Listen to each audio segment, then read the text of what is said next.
بسم اللہ والصلاۃ والسلام علی رسول اللہ۔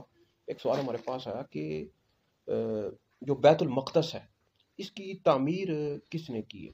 دیکھیں، بیت المقدس اس کو مقدس بھی پڑھ سکتے ہیں اور بیت المقدس بھی پڑھ سکتے ہیں۔ یہ مسلمانوں کا قبلہ والا پہلا قبلہ ہے، اور اس کی طرف مسلمان 16 یا 17 مہینے اس کی طرف منہ کر کے ہجرت کے بعد نمازیں پڑھتے رہے، اور اس کو القدس کہا جاتا ہے۔ اس میں چونکہ انبیاء علیہ السلام کے مزارات ہیں، اس وجہ سے اس کو القدس کہا جاتا ہے، اور اس میں یہ فلسطین کا شہر ہے، فلسطین کے شہر القدس میں واقع ہے۔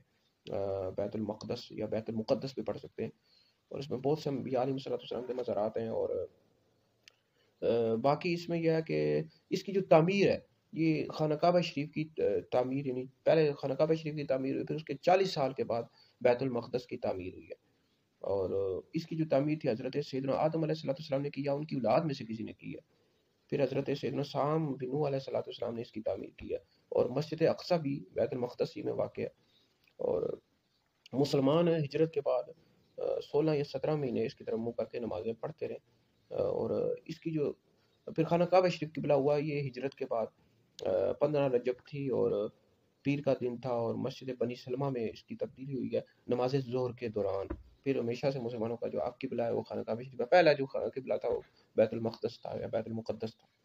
تو بہرحال مزید اگر آپ نے اس کے حوالے سے کوئی تفصیل جاننی ہو تو نیچے کمنٹس میں سوال کر سکتے ہیں، ہم آپ کو انشاءاللہ بتا دیں گے۔